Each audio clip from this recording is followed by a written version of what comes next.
Hello, my name is Funto and welcome to another episode of Design Forward. Today we have Micheal, our senior architect, and both of us will be discussing the art of arrival, why entrances and first impressions matter. So, Micheal, what do you really think about entrances generally?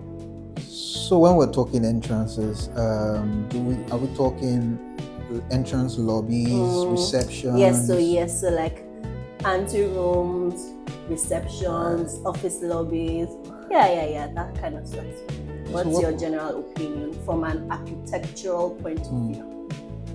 I mean, I feel when you step into a space, the kind of ambience and the entire aura of the space should speak to you, should change whatever, should have the ability to change however you're feeling at the moment you enter. It should impact your demeanor when you enter into the space. So yeah, I feel entrances are really powerful and they can actually dictate how you experience like the overall space.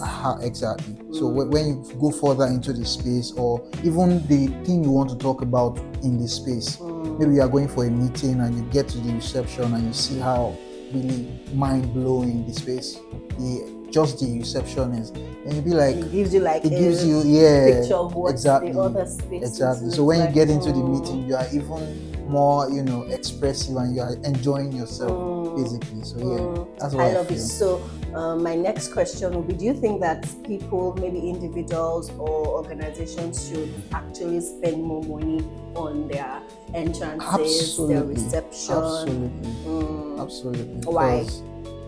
Because that's the selling point. That's the first point of contact, right? So when someone comes into your space, the first point, like I said, point of contact is going to set the tone for how the rest of, So what of instances where you go to a space and the lobby or the entrance is really very well done, and then you go into other parts of the building or other parts of the space and it's just meh? I mean, I get it, but I'm of the opinion that if you spend so much on your entrance, you can't tell me I would see a less appealing space going in further into the space. So I believe from the first point of entry, we already know how well the other rest of the space can look from that. Yeah. All right, I'll see you all. What give us some of your experiences with entrance lobbies and wowing spaces that you've come across? Okay, I mean, I've come across a lot of entrances, right? But one that's really, really striking was actually my very first experience with interior design. So I remember, when I left my accounting job. Yes, I was a chartered accountant. And then, a friend of mine, reached out and said that she thought that I would do well as the PA to the CEO of an interior design firm. And I'm like, okay, no problem. I'm not doing anything at the moment. So I applied and then I went for the interview. And as soon as I got to the showroom and I opened the door, I literally went, wow. Like, in my entire life up until then, I'd never seen furniture looking so beautiful. I'd never seen a space looking so well organized. The colors, everything was just like, so somewhere like this exists, and of course I went ahead for the interview and then I got the role, and that was literally my very first encounter with interior design. That was really wow for me. I just, that would just made me think that, so if someone could drop a space like this, I really want to do this, And my second experience with, maybe not really entryway, but first impression. So there was a particular client that we had, long ago. And on the outside, from our Instagram page, she looked very well put together, everything, designer bags, shoes, all of that, very, she was, very C-suite, climbing the career ladder, very doing well for herself. And then, she called that we should come and do her space. And we got to her space and we opened her door and entered her house. And I couldn't place all the well put together that I'd seen online. So how can this person be living in this kind of so that's like, those are like two major experiences that come to mind, like, how your space, especially your entryway, is really how it is what gives people their first impression about your person, right? So whether it's a residential space or an organization, your lobby, your reception, your ante room gives people the first impression of the kind of person you are, so that speaks a lot to entryways and first impressions. So I'd like to ask you, what about you? Have you had any interesting experience with entryways? Funny enough, it was at a church. Quite interesting. Very interesting. It was House on the Rock. So that was my first time, exploring. I just felt, let me just check out the church today. I went to House on the Rock and I entered into there was no particular entryway. I think there were several entrances, but each of those entrances, you could tell that they took their time to, make a statement with each of those entrances. And I was like, even from just the parking lot, the compound, you could see fountain, you could see. So when I was like, okay, I mean this was years ago, but when I saw all of that, I was like, okay, I would like to experience, what's going on in this space. I love it. As I moved further into the space, I was really blown by how well done, well the space, thought out. well thought out the space was, So that was my very first impression. Then another impression, the second experience I had was a hotel. I think, what's the name of this hotel? I can't remember now. Maybe we should not call it. Yeah, so I got into the hotel and I was like, it wasn't, funny enough, it wasn't a 5-star hotel. It was just I think a 3-star. But entering into it, I was like, okay, this is good. The ambience, how tasteful the furnitures were, how nice the marble finish was. It was just giving everything it was meant to give. I love that you talked about hotels, because sometimes you just go to some 5-star hotels and you're just seeing gold everywhere. The way they use the marbles, everything is not well put together. I'm like, what's this? There's no balance. Exactly.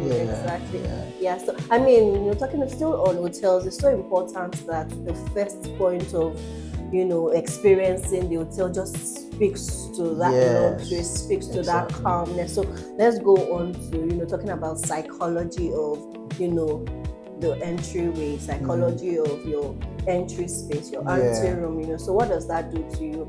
Have you had an experience where maybe entering into an entry space, just maybe you were angry, you were upset, and then you entered into somewhere and it just calmed you down? Let's just talk about.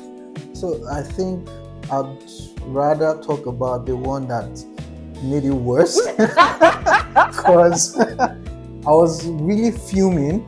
I think it was even a bank. Oh wow! I was fuming. Then I entered into the banking hall. It was hot. It was smelly. Wow. It was crowded. Wow. And it was terrible. Then I got to the front desk and I was talking to the, what they call them? The front desk officer? Yeah. Customer service? Yeah. So I was trying to, relay my problems and how they can request for how they can solve it. She was so, badly spoken, uncultured. Like, why are you shouting? This is a bank. You should, there should be decorum and there should be, and I believe it's because of how the environment was. It already, set the tone for how all of them would behave. That's true. If you had a well done space, if you had ventilation, you have all of the things properly in place, and that would even you won't want to be rash or be rude to customers. So good. That was a bad experience. So picking it up from there, so what do you think that people should pay attention to when they're designing, especially for interior designers, when they are doing up entryways, lobbies? What are the key things that they should pay attention to? Okay, firstly is the lighting for me. So once the lighting is, first of all, the design of the lighting, there should be balance between that design of the lighting and how some other elements in the space are, because you can't have like a curve lighting and you have a square other things is just straight, and you have that. I mean, it could be a what do we call it now, like a striking edifice or something, but it's not necessarily going to blend with. So just making sure that things flow. Exactly. There's so flow, yes, there's like a calming. Exactly. So the first thing, lighting, then the flow, because. So when we are talking about flow, even we have to. I'll take it in two sense. So the flow, in terms of balance, that's with the other elements in the space.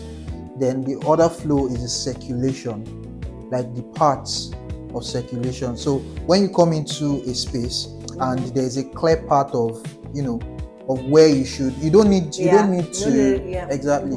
So it's like they have already laid out the parts for you. You don't need to be moving and there will be confusion.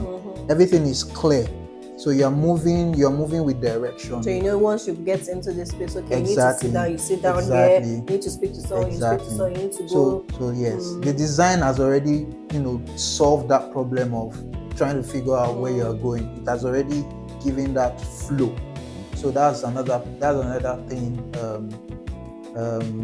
the design for entrances. So you said light, you said flow. Yes. Also, I think another thing is proportion. Yeah. So before I even talk about proportion, let's talk about the furniture, because I'm very particular about furniture. Okay. We can't have terrible furniture in a tastefully designed space. Exactly. So we need that balance. Like I said, we have like good, soft furnishing. We have throw pillows. Just something that is comfortable and relaxing. Exactly. Although, in another sense, some designs don't want you to relax. Don't want you to relax. Some organizations don't want you to relax. Because you want to stay there all day. I know, right? Yes. So that means it just really depends on what the organization or the individual is trying to achieve, right? So for instance, there are some homes that you go to and they don't want anybody to come to their living room. So anybody that is not their friend or inner circle of family, so they just do the ante room, and so they make the ante room as comfortable as possible for people that they don't want to, come to this. So yes, it really depends on what you're trying to achieve. Yeah. Okay. So what about you? Do you have any feature you look out for in, I think spaces? for me, I would say, aside from everything you said, I would say something that, draws my attention. So maybe a large art space, something colorful, something that just draws my attention, maybe away from the furniture. Yes, the furniture is cool, all of that, but something that while I'm waiting for whoever I'm waiting for, because it's the entrance, so it's also a waiting area. I can I can fix my gaze on something and just take my attention away from waiting to, okay, now I'm studying this and I like it, I'm engaged. Exactly. So I think for me that's one key thing. That's quite interesting, because as you said, large, I also thought of the fact that we could have like a high ceiling space. Exactly. So that large, it's also very, humbling when you enter into a space and it's large and, they're like exactly. overwhelmed. So I mean mean, that's another. Yes, or maybe like you said, the chandelier, or exactly. just something that just draws my attention away from the fact that I'm waiting. Yes. So okay, well, now I'm being engaged with the things that I'm seeing, and it's not just magazines. So yes, there should be magazines. Do they still do that? I don't know. Do they still? Maybe. But yes, I mean this. So yes, we've talked about psychology. We've talked about things to look out for. So let's wrapping this up. Let's talk about future of entry. I mean, we are now in an AI generation. Everything is changing. There's the future of everything now. So what do you think? What do you think the future of entryways look like? So I think because we are currently having people are tapping into remote jobs now a lot, and there's hardly need for a lot of spaces as it used to be, because people are working from home, and everything is instantaneous from your bedroom or wherever you are. But then that's the major reason spaces need to be intentionally designed, right? Because like you said, the future, it's not just AI, right? It's also how the design is solving like the problem and even making it better. That's in terms of the psychology we talked about. Apart from so we're moving away from design now, we're delving into the people that are assigned in that space, maybe like the receptionist or someone that's like the protocol person. So now we're moving into that era where when you enter into the space, it's not just the ambience of the space, it's the people that interaction.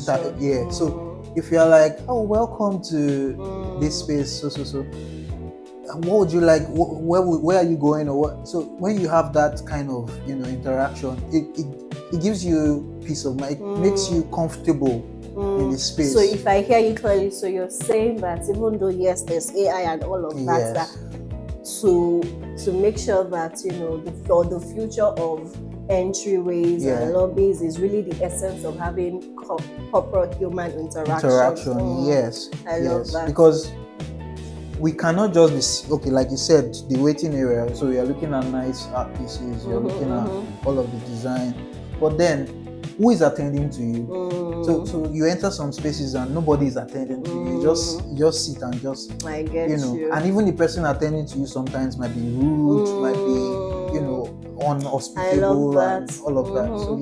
So we should focus more on experiences from human interaction. I love it. And I love that you said this, and I love that that's what we're wrapping. So yes, while it's great to have an amazing design with lovely lighting, artwork, furniture pieces, all of that, it's also important that we do not lose the human experience essence. So who is managing your lobby, who is attending to your guests? Right. Because at the end of the day, if you have a well-designed space and one rude receptionist comes, it just spoils. It spoils the whole essence of the space. So wow, I've had an amazing conversation Likewise. on entryways and first impressions of entryways. So thank you for joining us on this episode of Design Forward. See you next time. Like, share, subscribe and comment. See you on the next one. Thank you. Bye.